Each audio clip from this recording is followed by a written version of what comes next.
Beginning the recording. Welcome everybody to this final talk of the physics colloquium series for spring for the spring semester. We have with us today Professor Qaisar Shafi. Qaisar happens to be my thesis advisor, so he and I have spent a fair bit of time together working on the project that I was doing for my PhD. Qaisar grew up in Pakistan, but he moved to London fairly early on. He got his undergrad from Imperial College, where he also received his PhD. His advisor was the late Nobel laureate, Professor Salam.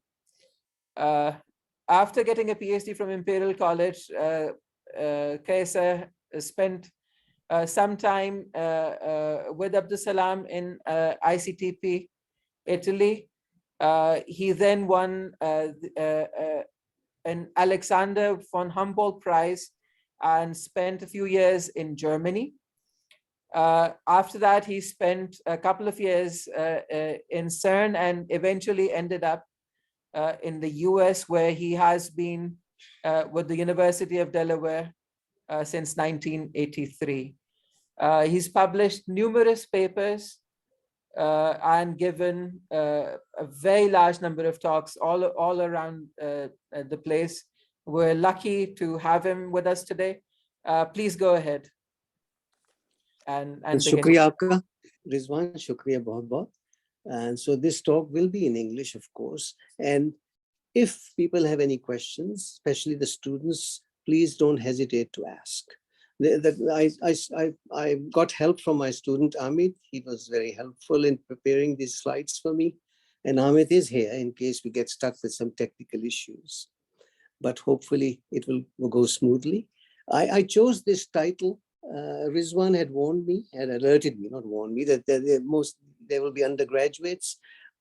If you think I'm going too quickly, please do not hesitate to ask.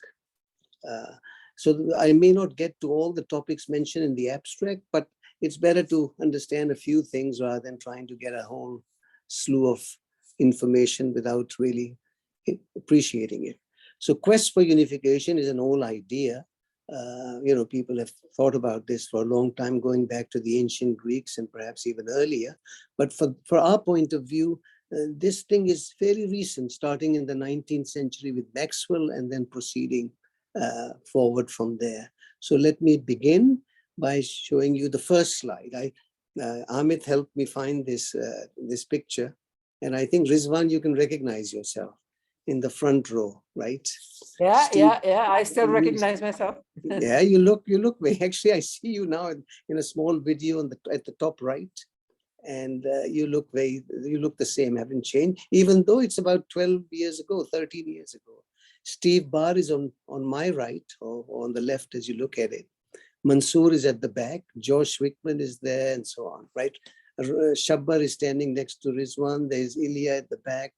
Jem now is in Spain, he's a professor in Turkey, but it's on sabbatical, and Matt teaches somewhere in New York City, I think. So, units are useful to know. Probably, I don't know. Normally, remember we write E equals H bar nu or something, right? So if H bar is 1, then E is the same units as nu, if you like. So this is a useful thing to have in high energy physics. In other words, Newton's constant, oh, it's written here, so I don't have to write it. Newton's constant is given here, is mp to the -2 in units of GeV to the -2. So it's called, this is high energy physics. So everything starts with the GeV. So one GeV is of order, as you know, 10 to the 3 MeV. And at the center of the sun, the energy is about 10 MeV, let's say, or in that ballpark. So GeV is already 2 orders larger than the energy at the center of the sun. And of course, at CERN now, we are working at 13 TeV, which is 13,000 GeV, so high energy physics, right? But this is much higher energy. So this at the TeV region, we are probing distances on the order of 10 to the minus 18 centimeters. So the atom, if you like, is 10 to the minus whatever, 8 centimeters or something. I don't remember now, 10 to the minus 8 or something like that. This is much shorter distances than the atom, and the Planck length is very, very tiny. And the Planck time is like 10 to the minus 43 seconds. So this is GeV. If I invert it because of these units, it's like 10 to the minus 14 centimeters, which is 10 to the minus 24 second. And 1 MeV is like 10 to the 10 Kelvin. So a GeV is like 10 to the 13 Kelvin. You don't have to memorize it, but just to get an idea. You may not use it so much. Anyway, with Maxwell's contributions to physics are enormous, and perhaps his most important was Maxwell's equations, which he wrote down in 1865 or something. And basically, he unified E fields and B fields, E and B, and which meant that he was able to define an electromagnetic field, which we so often call now F mu nu, which is like a mu space-time label 0 to 3. There are 6 components. It's anti-symmetric. So there are 3 components for EI and 3 for BI. So EI is of order, let's say F0I, and B, the magnetic field is Fij, roughly speaking, with some BK, if you like, is epsilon IJK or something like that. So these are the E's and B field. So why is that important? Well, by unifying electricity and magnetism, he predicted electromagnetic waves. That was the big prediction, right? That the electromagnetic field propagates with the speed of light. And then subsequently, about a couple of decades later, Lorentz showed basically that these equations of Maxwell's satisfy the Lorentz transformations, basically not quite the Galilean transformations. At that time, so at this time, there were 2 important theories. There was the theory of gravity of Newton, which satisfies, the usual Galilean relativity. But electromagnetic, these equations were not quite Galilean there, and they actually satisfies what's called Lorentz symmetry, Lorentz invariance. And this became a challenge for people starting physics in the 20th century. And it was resolved when Einstein postulated special relativity. Basically, Einstein declared that from now on, we should work with theories which satisfy Lorentz invariance. And that's the basis of special relativity also. So special relativity, if someone were to ask you what's the best way to understand it, well, one thing we need to do is that dx dt should be equal to dx prime for light. This was the experimental Michelson-Morley experiment, should be equal to dx prime dt prime in 1 dimension, let's say, should be equal to 1. Well, C is 1. Remember, h bar equals C equals 1. So this should be equal to 1. And this basically leads us to Einstein's special relativity. More generally, instead of saying that, more generally, you may have heard this way, that this line element, this proper time, is dt squared minus dx squared. Right? This is the basis for Lorentz transformation, that this should be invariant. If we put this d tau squared equals 0, then we propagate on the light cone. Otherwise, all causal propagation is inside. All particles propagating in the vacuum propagate with a speed, if they are massive, less than the speed of light. Nothing should exceed the speed of light in vacuum. So what happens then? Well, so Einstein, this is around 1905. Remember, this is Maxwell's equation, 1865 or something. And then around that period, then this is 1905. So things don't move very quickly. On the other hand, it's only about 40 years since Maxwell. And from now on, Einstein says all your theories should respect special relativity, provided you ignore gravity. And of course, one of the first things the other major discovery of 20th century physics is quantum mechanics, right? the two greatest discoveries in physics of the 20th century, special relativity and quantum mechanics, and of course, plus general relativity. I'll come to that in a moment. But basically, by combining the two, special and, again, unifying these two concepts, special and, this is again an example of unification. By unifying these two concepts, you see, we get antiparticles, right? We find Dirac predicted the existence of antiparticles. For every particle, there should exist an antiparticle with the same mass and similar properties. So for the electron, there should be a positron. For the proton, an antiproton, and so on. And of course, if you have the Higgs boson, there should be an anti-Higgs boson. But it can happen that the particle is its own antiparticle.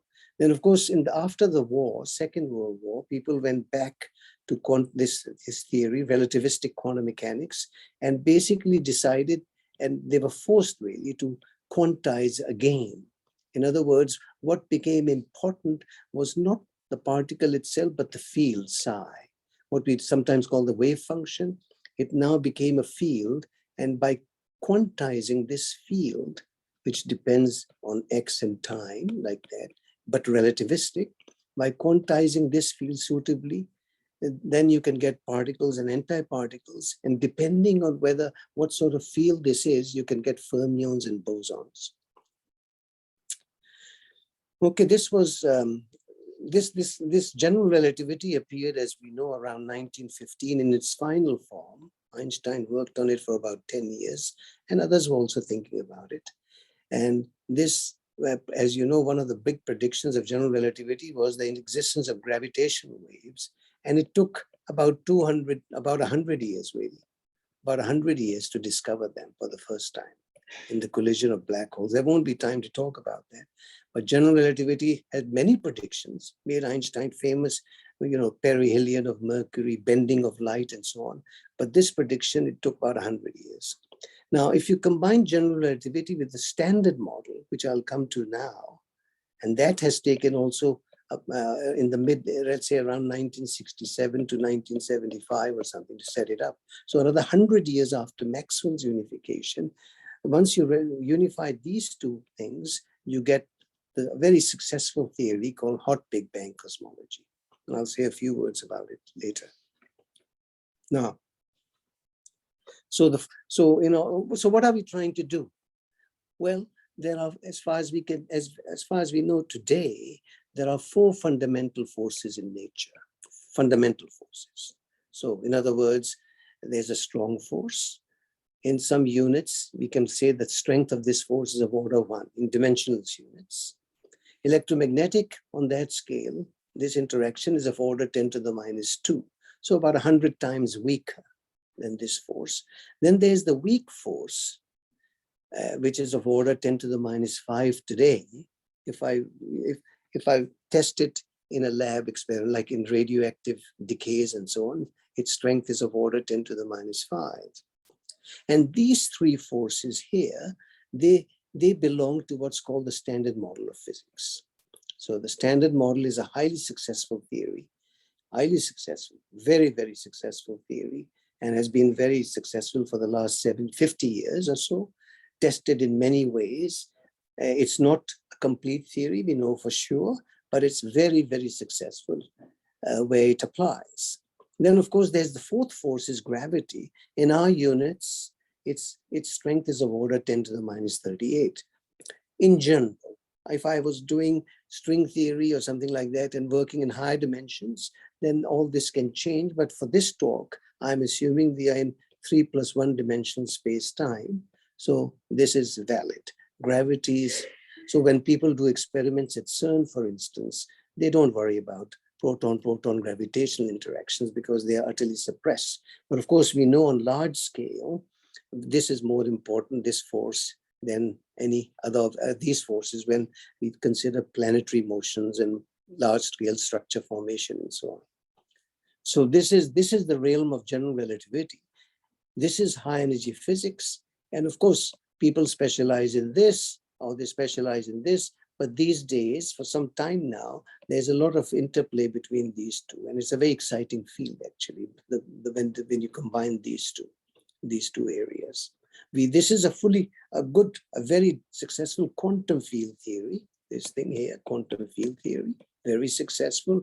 This is classical. And if you try to quantize this theory in the usual fashion, like you quantize these interactions, then you don't succeed very much. It is actually not a very successful thing.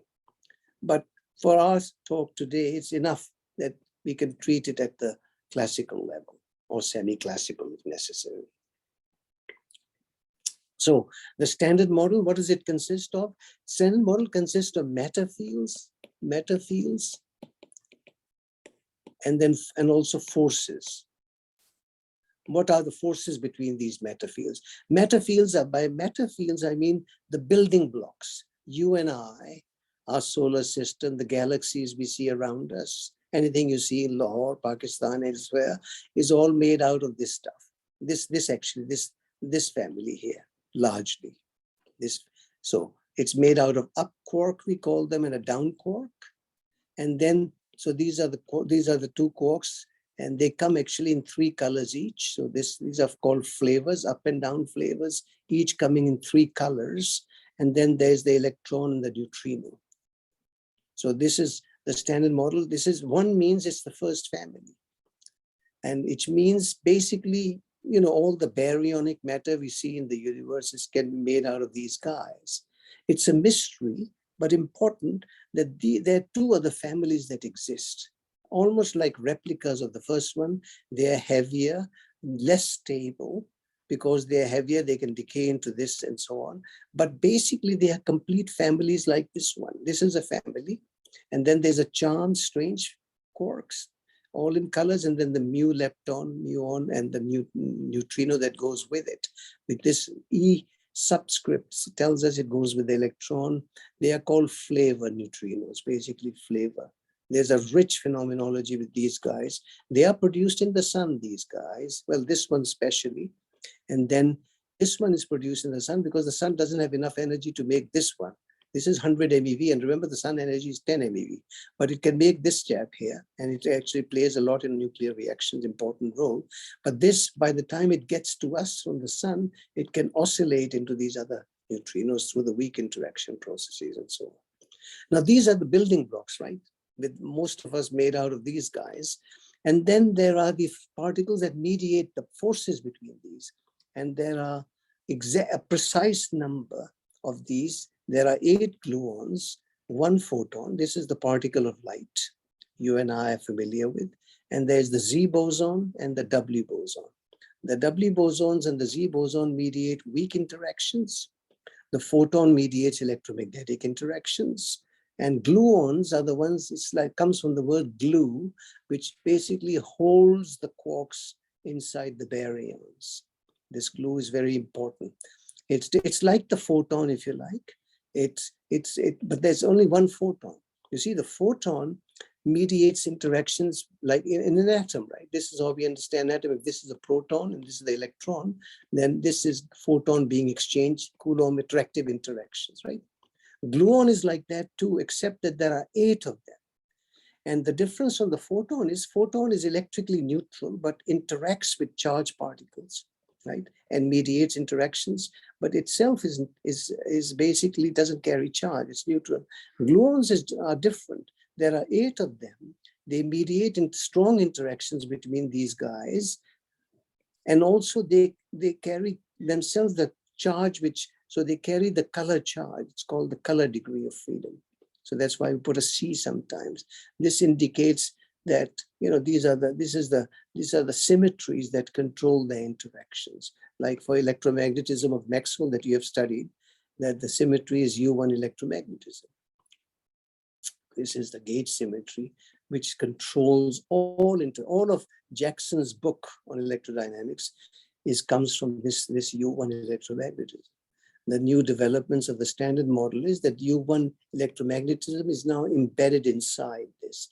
And that's one of the triumphs of our standard model, to merge this together. So these are the 4 forces in nature, and the Higgs is a scalar field, spin 0. So these are spin 1 objects. These glues, these gluons, the photon, the Z, they carry spin 1. This is These are spin a half. That's why they're called matter field. They are fermions, basically.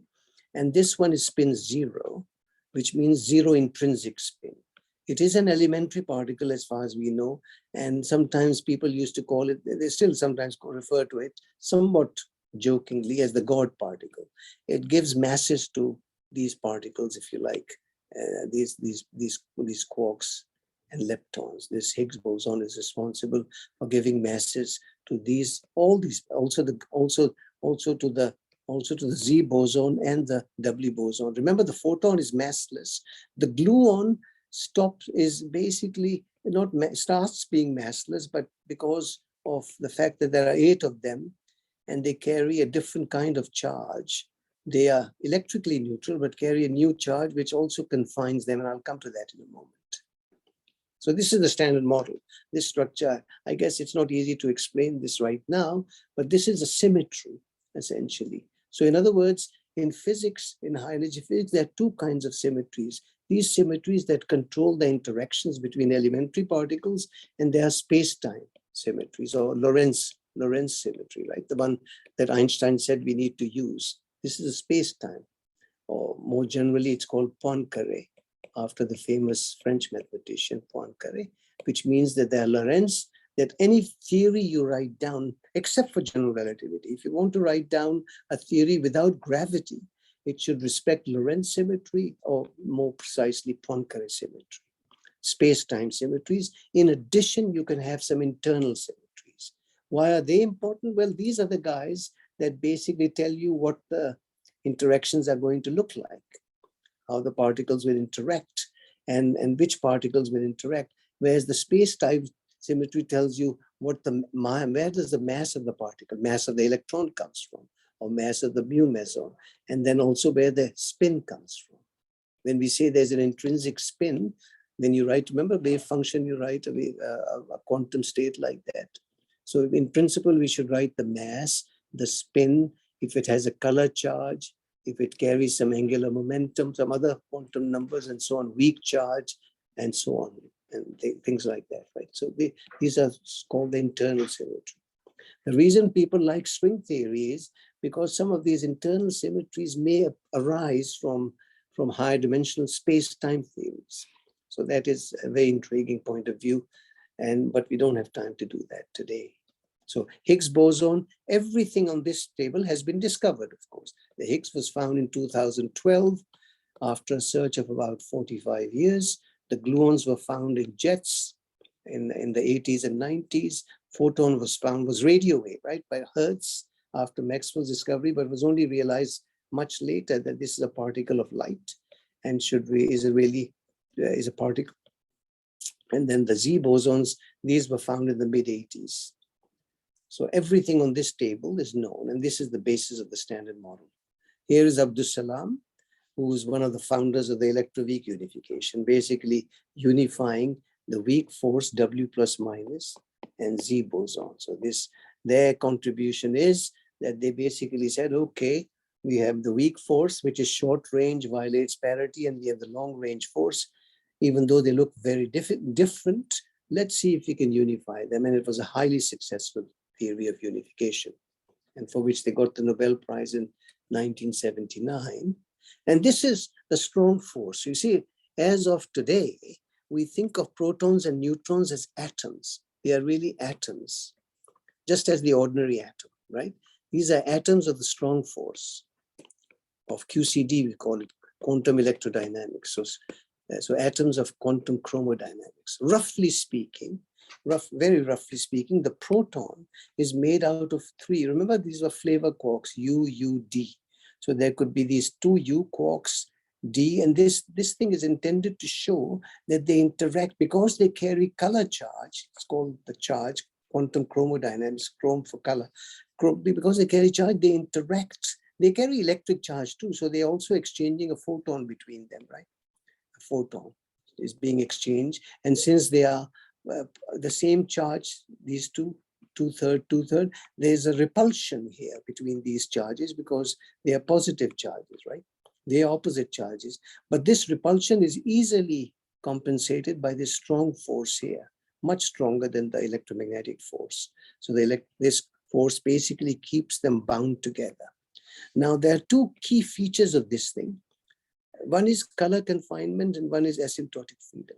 So in other words, these guys, because they carry color, you might try to throw an electron at them, and the electron comes in as carry electric charge and emits a photon, which can try to hit this guy and try to knock it out. Well, people tried for a few decades trying to knock these guys out outside the proton. All the data can be understood in terms of having quarks inside and gluons, but you were not able to throw out one of these quarks. And that's to do with color confinement. As you try to pull these guys away from each other by hitting them with something like a photon field or something, or by electrons, basically, once it reaches the edges, the strong force grows and pulls the thing back. So it's like a spring, if you like, a string or something. So in other words, basically, it doesn't let you fly away.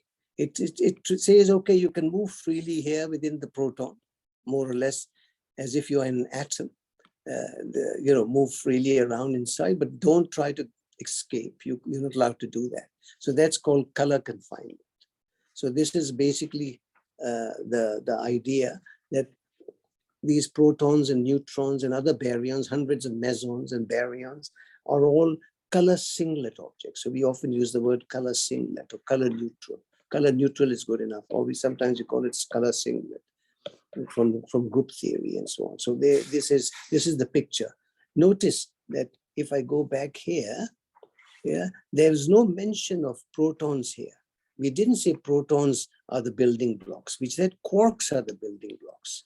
But electron is elementary, discovered by Thomson in 1890 something, 97 or something, a long time ago. It's still elementary as far as we know. These guys are all elementary particles. That's why we call them the building blocks. But I didn't put a proton here. I didn't say proton. Atomic physicist is happy saying that the electron and proton are the building blocks of atoms and neutron, right? With these guys, you can build the atoms and study all of atomic physics, understand the periodic tables and so on. But in high energy physics, from that point of view, it's not good to treat a proton as an elementary particle when we are working at CERN. At the CERN machine, as you know, we have proton-proton collisions at very high energies, right? You're producing millions of particles. There's so much energy, you can produce as many as you wish, provided you satisfy E = mc squared and conservation laws. So these are not elementary. For instance, how did we make the Higgs boson? Well, the Higgs boson, you may remember, comes from was found at CERN in 2012. Well, the proton, one of the things the proton contains are gluons. And so these gluons come together and then merge from the proton and make a quark loop, which then produces the Higgs, which then basically can decay into two photons. That's how it was found, right? That's how you made it.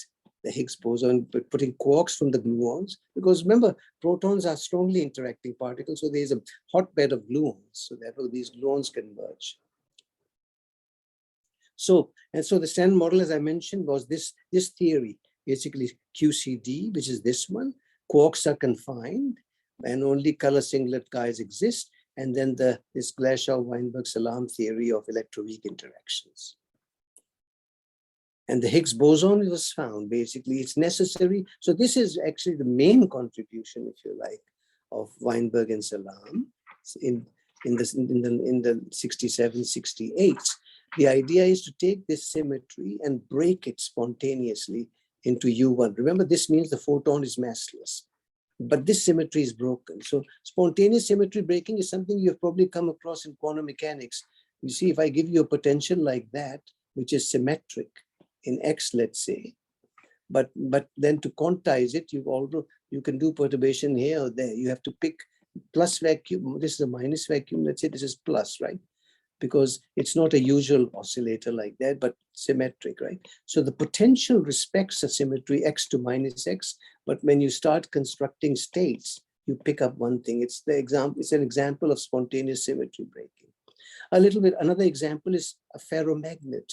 If I cool a ferromagnet below a certain critical temperature Tc, the spins all align, right? But if I heat the ferromagnet above this critical temperature, the spins are pointing in all directions and symmetry is restored actually. So in some sense, we are sitting at low energy, at low temperature, essentially zero temperature, where the symmetry has been spontaneously broken, a little bit like a superconductor. In a superconductor again, right, we are actually, if you like, our vacuum, where you're sitting in Lahore, you're sitting in a vacuum where the Higgs field is non-zero in the vacuum. So if you make a doubly boson in your place, it will have a mass. And the Z boson and quarks and leptons all have a mass, but not the photon. The photon in your room and your office and so on travels with the speed of light because it doesn't feel the electroweak vacuum. As I mentioned, if you merge the standard model with general relativity, then basically making a certain assumption that on sufficiently large scales, the universe is isotropic and homogeneous. So isotropic means looks the same in all directions, and homogeneous means position independent. Then there are three important predictions: that the universe is expanding. For much of its history, now we know today it was decelerating, but more recently, in recent history, it has started to accelerate. It's expanding in both cases. Then there's the existence of cosmic microwave background radiation, and of course, Big Bang nucleosynthesis is an important thing. The appearance, the creation of light elements. We are now talking, when we make nucleosynthesis, the universe is about a second old, right? A second to 3 minutes, roughly speaking, right? When this happens, it's a few 100,000 years old. And of course, this started with some Big Bang. So Hubble, in fact, was the first to show very clearly that the distant galaxies are moving away from each other. He had a different value for the Hubble constant, and he said V is proportional to H times R, proportional to the distance that you are looking at, and H is Hubble. We call it the Hubble constant, which it has a certain value today of this 8 kilometers per second. One can convert it, of course, to GeV, and then it's about 10 to the minus 42 GeV or something. Much easier to remember, right? But basically, this is the value. And the lifetime of the universe that we know today is in this ballpark, around close to 14 billion years. That's the lifetime of proton. Yeah, this is, sorry, in that H0 is 10 to the minus 42 GeV, as I said. Yeah, here it is. So, and this is a history. This, I mean, it's a very rough figure of, we are presently sitting here in this part of the universe, I suppose, today, where we see galaxies and so on. So the goal is to see if we can use the fundamental forces in nature and general relativity, let's say, to understand this history here. There's all this history of the universe, especially this part of the universe, the early history of the universe. So early history means, was there a period of inflation, accelerating universe in the early stages? Origin of matter in the universe. Where did you guys and I come from, right? Where do baryonic matter come from? All this will be understood only if we know what physics is operating. The standard model is operating much later, when the cosmic time is around 10 to the minus 10 seconds. So the standard model doesn't really explain the origin of matter in the universe. Baryons, it doesn't quite succeed. So we need some new physics to explain that. Nucleosynthesis, it can assume, once you assume that there are a certain number of baryons to photons. So the currently widely accepted paradigm kind of model, current paradigm, if you like, some people will disagree with it and some people would like to modify it. But roughly speaking, we think that the model to remember is LambdaCDN. Lambda stands for dark energy, and CDM stands for cold dark matter. So to explain this, just look at this one here today. It's been changing. The universe has been evolving. It's not look the same in the early universe, right? So today, atoms, or if you like, the standard model, right, is the basis for atoms and so on, protons, neutrons, and so on. This one makes up just 5% of the universe's energy density. We know for sure that the universe's energy density is close to the critical energy density, which is the density needed for the universe to keep on expanding forever. So it's neither closed nor open. And I'll come to that in a moment. So if you like, today, it was dark energy makes it about 70%. And we say this is lambda, something we don't understand. What it does, however, is to make the universe accelerate this lambda. And then, of course, there is a standard model here, which we know are quarks and leptons and so on. With this, we can make Big Bang nucleosynthesis and so on. And then this is dark matter. So after 150, 200 years of work, we understand 5% of the universe quite well. This dark matter, if it's an new kind of elementary particle, then that will take care of this part, the whole thing. So many of us think that this is the right way to think about it. It's some elementary particle. We do need it to make large-scale structure in the universe. And dark energy is mystery, so the simplest thing is to assume it's a cosmological quantum. Einstein himself had it. Remember when Einstein wrote down his equations, he applied it to the universe and found that after Friedman's work, they found that there are no static solutions to the equations. In those days, people thought on sufficiently large scale, the universe was on sufficiently large scale was static. So Einstein added this constant term lambda to solve this problem and made the universe static. Then Hubble found that the universe actually is not static, it's expanding. And so Einstein withdrew this lambda, but this has come back with a vengeance. This thing has come back with a vengeance, and now 72% of the universe is. Look at it from here. In this picture, I think, let me see. This one says the universe was only about less than 400,000 years old here, right? Can you see that? Yeah. In that case, look how different it looks. Dark matter was 63%. Neutrinos were 10%. Photons were 15%. Energy density of very high temperature photons, right? And as you know from, the energy density can go like sigma t to the power 4 and things like that if you have radiation. So as the temperature is very high, this is significant. And of course, today the temperature is only 2.725 Kelvin. So that's why the photons are negligible here. We don't even hear, it doesn't even mention where the photons are. But when it was this old, photons were important, neutrinos, dark matter, and ordinary atoms were 12%. And dark energy was negligible at that time. Because today we know what dark energy is. It's 70% of the critical density. No one predicted it. So now we just know how much it is. So when we keep it constant there, it's negligible at this time when the universe was 400,000 years old. So this is important. This is LambdaCDN. And it comes from assuming some kind of a space-time metric, which is homogeneous. Remember, if A of t is constant and k is 0, this looks like an ordinary Lorentz special relativity metric, essentially, ds squared, right? If I remove this term and remove this term, put it 1, then this is just this is exactly what we learn in special relativity, right? But if k is 0, k basically means, k0 means the spatially flat metric, spatially flat universe, more like the analog of a 3-dimensional, our table is 2-dimensional, so 3-dimensional space, flat. And this thing, if I put 1, then it's a special relativity, but A of t means the things are expanding, essentially.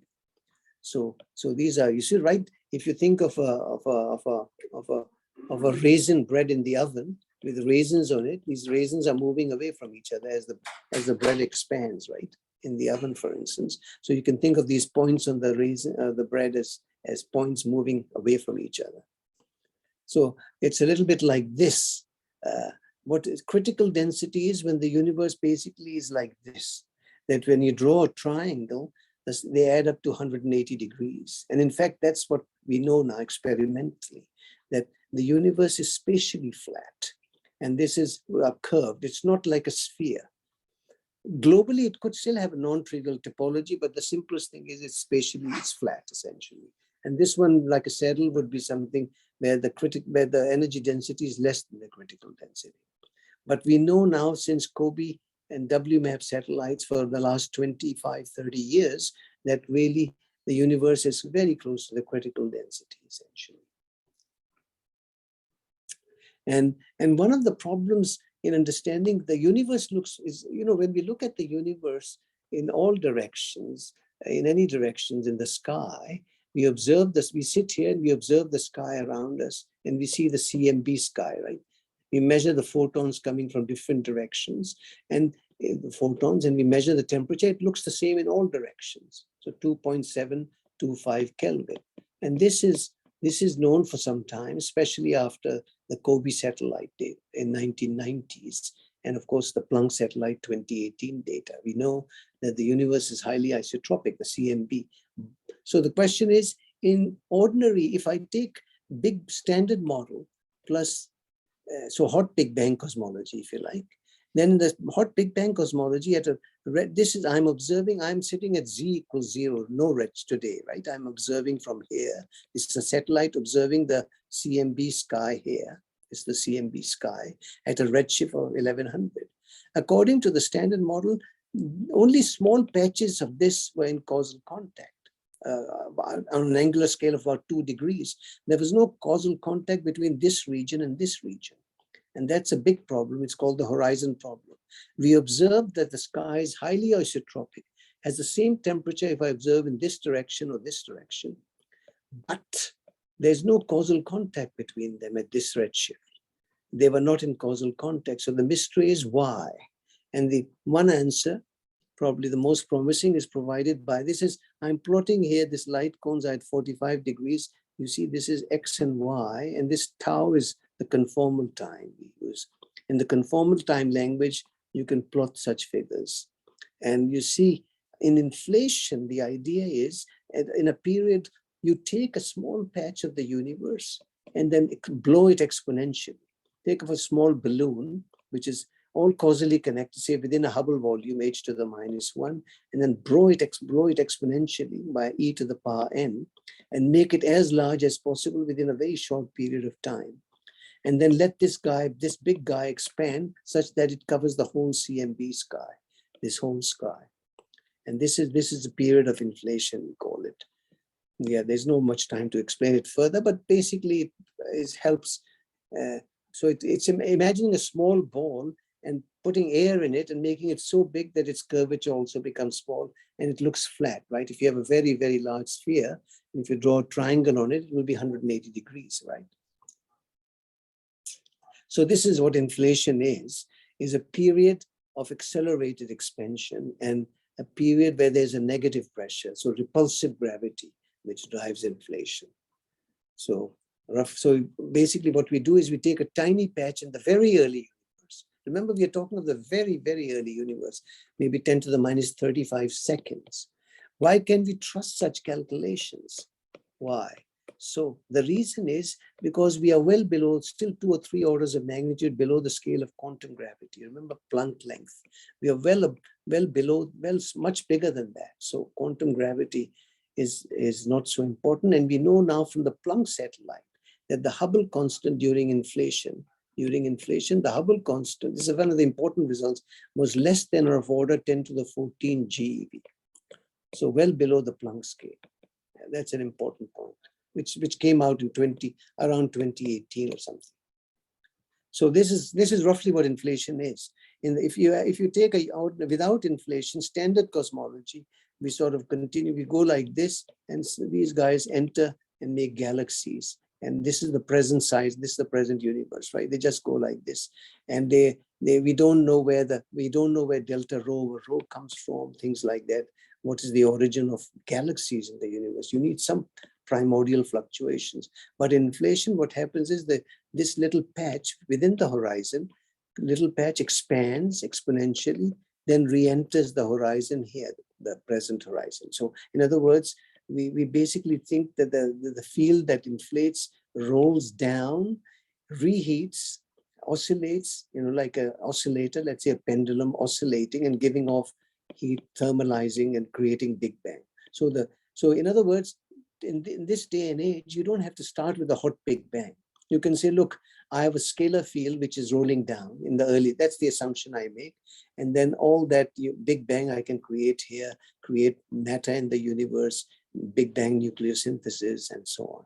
So this is one way to think about it, that you don't need to start. You just need the cold universe with a scalar field, which is just sitting there. Could be the standard model field. We are not so sure. People work on that.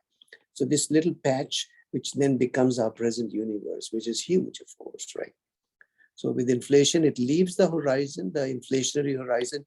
Inflation goes on till here, when the universe is at this temperature, and then it becomes the usual universe, radiation dominated, matter dominated. So galaxies kind of leave this horizon, travel, traverse, and then re-enter, and then we start making galaxies, superclusters, and so on. And then this is the present big horizon with the whole universe here, let's say. Well, I think Rizwan, I think I should stop here, right? And see if there are any questions and so on. Basically, the main idea was that, our present history is, we are trying to see how well this model works. This is the model to how we can get this model from a fundamental theory, this LambdaCDN model. Okay, thank you very much for the talk. And if there's questions, please go ahead. And Rizwan, I have more slides on this talk. If anyone is interested, I can send a PDF file at some point. That would be great if you just email your PDF to me. I can share it with the students. Okay, I'll do that. Yeah. Right. So questions, please go ahead.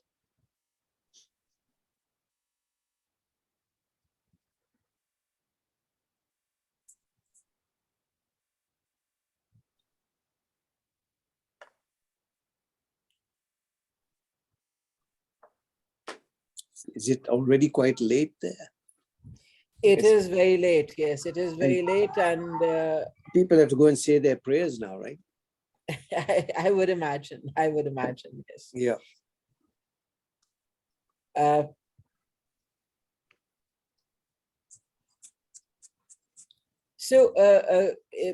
While we're waiting for students to ask a question, can I ask what's the current status of this flatness parameter for the universe? I mean, how sure are we that it actually is a flat universe? I think that we know from I don't have that figure with me, where by looking at acoustic oscillations and where the peaks are, people have located very accurately that the flatness is pretty good. It's it's omega. I think omega total is critical means it should be 1, and I think it's 1.02 or something, plus or minus some error bar. So something like that, I think, plus or minus. So it's very close to 1. And omega equals 1 is a flat universe. Yeah. The other thing that people are trying to measure is this equation of state. Normally, you remember we can write P, the pressure is W times rho, where this is the energy density and this the pressure, and like this one here. And for the cosmological constant is -1. So the other thing they're trying to measure is this W to some accuracy. So the question is, how accurately can you measure -1, if you like, right? So this is, if this deviates from -1 and it's confirmed, then that's an important discovery, because that means that it's not the cosmological constant, but maybe some scalar field that's producing this thing, this deviation, and so on. It's maybe a rolling field. Yeah. For instance, when I said that when the field rolls here, down there, and rolls to the minimum, because the Higgs field, let's say, sits here, the standard model field, symmetry is broken, right? It could have been there.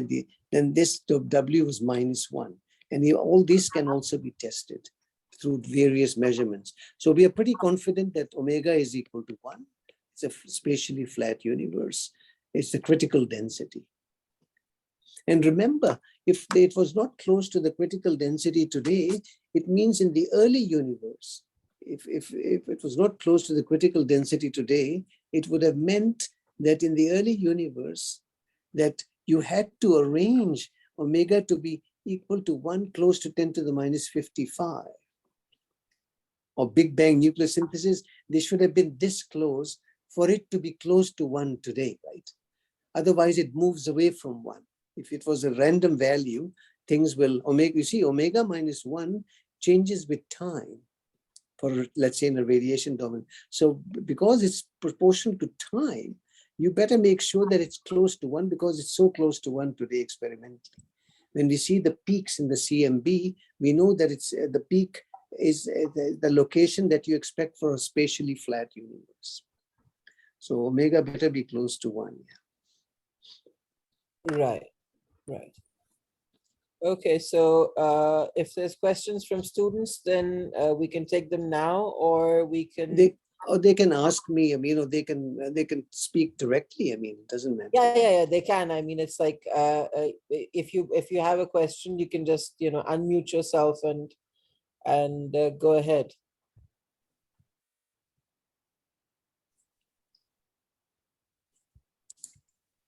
Can I ask a short comment-like question? Go ahead. Go ahead. Yeah. So thank you, Professor Qaisar, for a very nice and interesting talk.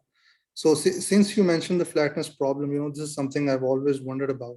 That why is it exactly a problem? Because I tend to look at the situation backwards.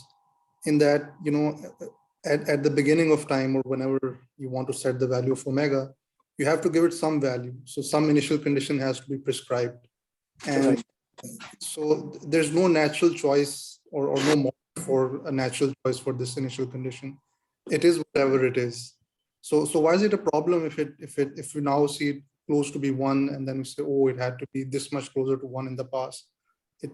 There had to have been some initial condition, and there's preferred initial condition. So why is this really a problem then? Yeah, you could take that attitude, but from a physics point of view, I think we want to understand if there is something interesting in this the fact that they are it's set so close to 1. It could have been something. It could be 10, right? Or it could be 10 to the minus 4, right? Yeah. Something. So I think I guess it's the same question, similar to what is this a question? What do you think of this one, man? We know today that a number of baryons to photon is about 10 to the minus 10, right? So the question is, do we want to explain that, or do we just say this is an initial condition, right? Yeah, I guess that's the question. Yes. Yeah. The other thing is, for instance, we know that Planck has measured and that delta T over T is of order 10 to the minus 5, which is of order, let's say, delta rho over rho, right? So the question is, because if this was much bigger than that, then we would make galaxies much earlier and things would go bad. If it was much smaller than this, we wouldn't be able to make galaxies that we observe in the sky. So physicists also want to understand this. In the past, people were saying, let's work with omega close to 1 and do our job. And NB over N gamma, by the way, is only now in recent years that people want to explain, because now we think we have the tools to explain. So in other words, yes, you're right. We can take certain things as given because measured experimentally, but as theorists, we want to understand if there's an explanation for that. And inflation gives you an explanation. They say if the early universe expanded exponentially rapidly, then even if you start with a very curved region, it will become exponentially flat. I think that's the point. And same with the horizon problem, right?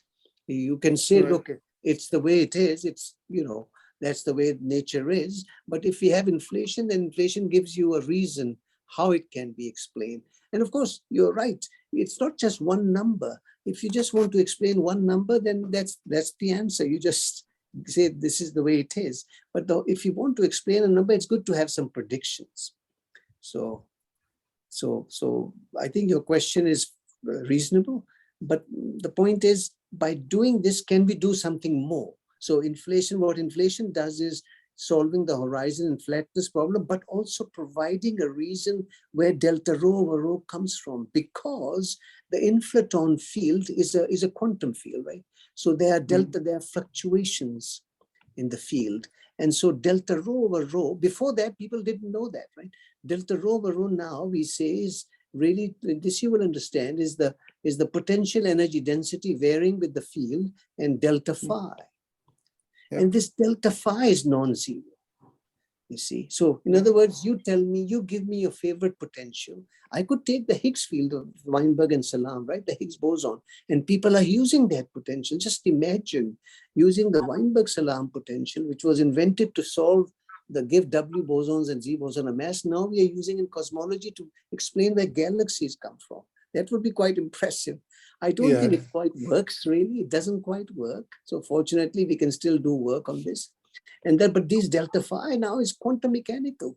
It's basically because there's a Hawking temperature. And so there's some fluctuations, and therefore there's fluctuation. So that's satisfying, more satisfying, right? To say, look, this inflation not only solves the flatness, can explain why it's spatially flat, gives me a source also of density fluctuations. Prior to that, by the way, there wasn't any. And of course, to complete the discussion, an inflationary scenario should also explain why NB over N gamma is of order 10 to the minus 10. This is measured experimentally, right? And we know this is necessary for successful synthesis. Where does this come from? Well, you have to, because if you have particles and antiparticles predicted by relativity and quantum mechanics, then number of baryons and photons should be the same in the early, number of baryons and antibaryons are the same in the early universe, right? They have the same mass, there's a given temperature. So therefore, you must be out of equilibrium, thermal equilibrium, right, to make this net asymmetry. And that means you have to satisfy certain conditions to make this asymmetry. And basically, it moves us forward. In the standard model, we cannot understand it, actually, it turns out. All right. Sorry for the answer. Yeah, thank you. Thank you. Yeah, sure. Okay, any other questions?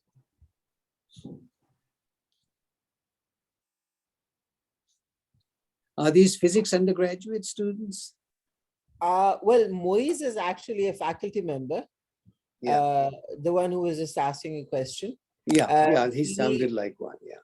He happens to be. He did his thesis with Waqar Hussain. Oh, in Canada, right? Right. And okay. yeah, and so yes, we have some graduate students here as well, and some undergraduate students. So it's nice. A mix. Nice, yeah. Very good. Okay, so if there's no question, then let's thank the speaker. Thank you very much. Just give me a second. Just give me a second. Oh, we do have somebody who is actually written. Oh, I forgot to monitor the chat. There's a few people who've asked questions. Okay, in the chat box, maybe if you can give a quick comment on those questions, and I'll just read it out. Okay. Usman Ali wants to know what is the success of loop quantum gravity or string theory? The talk wasn't really about it, but if you might want to. What was the question? Sorry, about loop quantum gravity. The question is, how successful is loop quantum gravity, and then or string theory? How successful are these ideas? I guess. I think that's a very good question. I mean, the point is, string theory, for instance, is something that I've myself worked on, so I can say more. Basically, it's still there. It still looks like a very promising extension of quantum gravity, a promising way to unify the four forces, except that we have not been able to see. It starts off in 10-dimensional, typically as superstring theory. And the question is, how do you compactify? And is there a good way to generate the standard model and extensions? There have been promising attempts, but no clear prediction. It still remains a very promising theory of quantum gravity, I would say. Yeah, so that's string theory, and people do work on it. Okay. And regarding loop gravity is another way to think about quantum gravity. I've never worked on it, actually. And it's not clear to me how loop gravity connects with the other forces. With string theory, it's rather more clear. The path is clearer, because remember, you get groups with like heterotic string. You see the potential for embedding the standard model. Remember, standard model is not wrong. It's beautifully successful, but it's incomplete.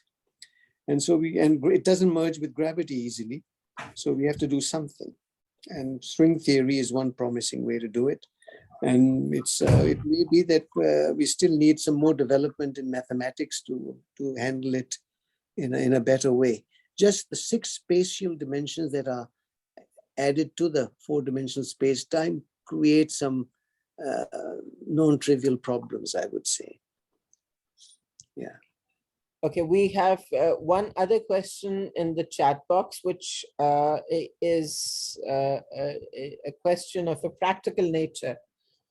Yeah. The student wants to put dark matter to use. Dark matter to use, yeah. Is there any? You mean like? Or no, actually, dark energy. Can you use dark energy? Maybe solve the energy crisis or something. Yeah, I think so. I think if you can tell me what dark energy is, if you can give me some idea, then we can think about using it somehow. But if it's just a vacuum energy, cosmological constant, you see, normally when we write down a harmonic oscillator or something, what matters is the excitations above the ground level, right? But the point is, where vacuum energy becomes important. And we still don't know what, we know that if it's a cosmological constant, we want to, so then the challenge is, where does it come from? Why is it so small in units of GeV or something, right? It's connected to gravity, the cosmological constant. And where does this little leftover vacuum energy comes from? I have no idea how one can use it for practical things and so on. It's not clear to me how one would take advantage of that, yeah. Okay, we have a young undergraduate student who's actually shyly written to me, and I've asked her to ask the question to you, put the question to you directly. Taghiba, please unmute yourself and ask your question. Yes, I had to ask if this indicates that universe is flat, then what does flatness of universe tells us about the fate of it? Oh, so it's basically, I think currently, because dark energy is beginning to dominate, the universe is accelerating.